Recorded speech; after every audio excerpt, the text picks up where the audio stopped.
This is the bike that we're providing you. It's a Bergamont E-Horizon E Edition. I'm just going to go through some of the features of the bike and how to operate it. The bike is controlled via this unit on the handlebars. You can switch it on by pressing the on button there. You'll see that it comes on in eco mode, so that's the lowest level of assist. You have this controller on the left hand side, and if you press the plus button, you'll see it then goes into tour mode, sport, and then turbo, which is the highest level assist for getting up the big hills. You can then use the minus button for moving back down, and you can in fact switch it off, the motor off as well if you so wish. We recommend you use it in eco mode when you're on the flat, things like that, just to conserve battery power, and then gradually move up through the other levels of assist as you require. On the display, you also have this light button here, so if you switch that on, you'll see the light icon comes on the display, and then your lights front and rear will come on. Switch them off, just press that button there. You have an information button, which will just give you some info regarding your ride and the range. You can switch the system just by pressing that button there. When the bike is parked outside or secured at night, you can remove the display unit by just pressing on this button here and then taking it away with you. And that just keeps the bike nice and secure, and just keep it with you at all times.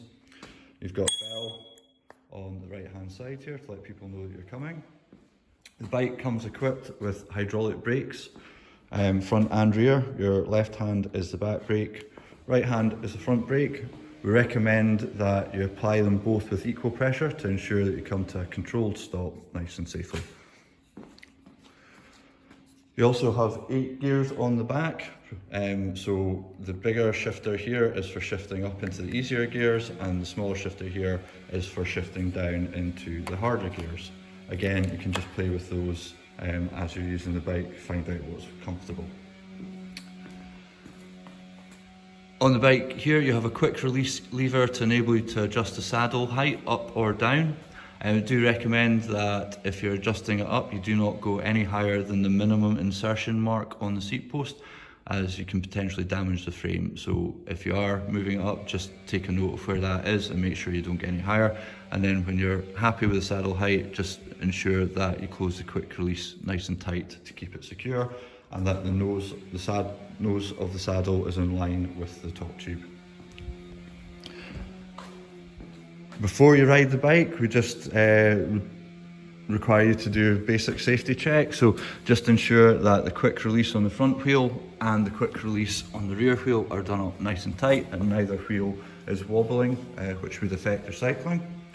Also, place the front wheel between your knees and just try to rock the handlebars, just to ensure that the wheel, fork, the stem and the bars are all secure and going in the same direction. To charge the bike, you have a port cover just here, and you just open that up, and you see the charging unit is just in there.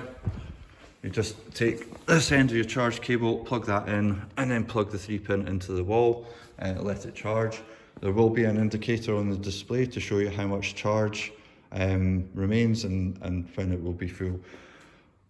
From empty, the battery takes around about 5 hours for a full charge, so we just recommend that you top it up after every few rides, just to keep it nice and healthy.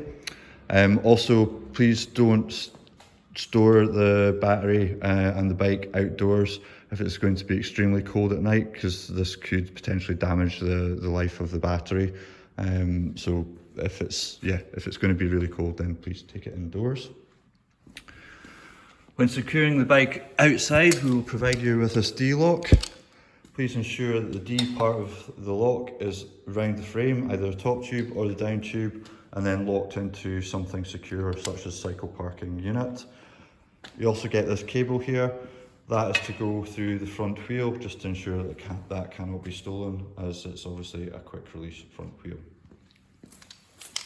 On the bike, you also have a rack at the back here, which you can attach panniers to. You also have the spring-loaded securing system for smaller loads. Please ensure that anything that you're putting on the rack, however, does not foul the rear wheel, so it doesn't cause an accident or any damage to the bike. We'll also provide you with a lock for you, a helmet for you to use for your own safety. If you have any issues with the bike or any other questions, then please just give us a call or send us a message and we'll respond to you as soon as possible. Okay?